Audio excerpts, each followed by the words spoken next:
Election commission کی جانب سے 8 فروری کو پاکستان میں آئندہ انتخابات کروانے کے اعلان کے بعد تقریباً سبھی سیاسی جماعتوں نے ملک بھر میں الیکشن کی تیاریاں شروع کر دی ہیں۔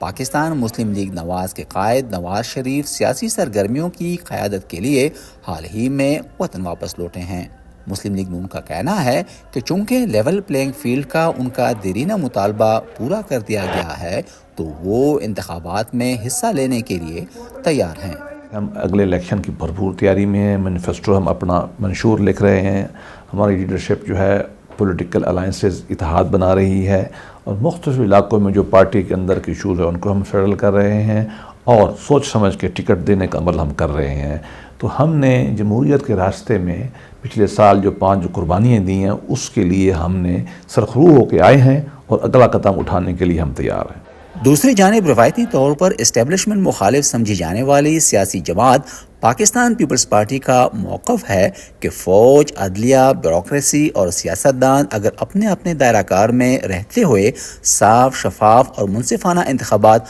کرواتے ہیں تو ہی اس ملک میں جمہوری نظام کے چلنے اور پنپنے کی توقع کی جا سکتی ہے۔ ہم جو ہے وہ اگلے سال کی شروعات دیکھ رہے ہیں کہ اس ملک میں ایک فری اینڈ فیئر الیکشن ہوگا۔ پاکستان کی عوام فیصلہ کرے کہ انہوں نے کس جماعت کو ووٹ کرنا ہے، کس کو حق نمائندگی دینی ہے کہ وہ آئے اور اس ملک پر حکمرانی کرے، کیونکہ پاکستان اکنامیکل کرائسس سے گزر رہا ہے۔ پاکستان جو ہے بڑی مشکلات سے گزر رہا ہے، اس کے لیے فری اینڈ فیئر الیکشنز کا ہونا بہت ضروری ہے، کیونکہ کل اگر الیکشن کریڈیبلٹی پہ اگر کویشچن مارک ہوئے تو میں نہیں سمجھتا کہ ملک جو ہے خدا نخواستہ پازیٹیولی چل سکے گا یا اپنے اس پہ چل سکے گا ٹریک پہ۔ مگر نوجوانوں میں مقبول پاکستان تحریک انصاف کو اب بھی آنے والے انتخابات کی شفافیت پر خدشات لاحق ہیں۔ پی ٹی آئی کے ایک عہدیدار رؤف حسن کا کہنا ہے کہ ایک ایسے وقت میں جب تمام دوسری جماعتوں کو مکمل آزادی کے ساتھ جلسے اور جلوس کرنے کی اجازت ہے، پی ٹی آئی کو کارنر میٹنگز کرنے تک کی بھی اجازت نہیں ہے۔ عمران خان کو جیل میں بھیجنے کا پیغام یہ ہے کہ یہاں جو بھی اسٹیبلشمنٹ کے خلاف کھڑا ہوگا اس کو سزا دی جائے گی۔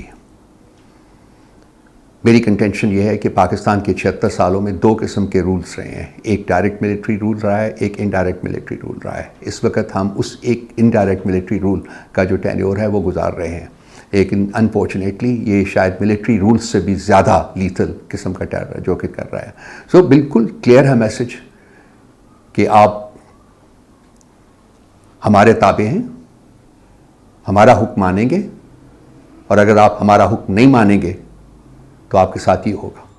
تاہم اسٹیبلشمنٹ اور نگران حکومت پی ٹی آئی کے بیانیے کو رد کرتے ہوئے کہتے ہیں کہ کوئی بھی جماعت ان کی پسندیدہ نہیں ہے۔ نگران وزیر اعظم انوار الحق کاکڑ وائس آف امریکہ کو اپنے ایک انٹرویو میں کہہ چکے ہیں کہ ان کی حکومت انتہائی شفاف اور منصفانہ انتخابات کا عزم کیے ہوئے ہے۔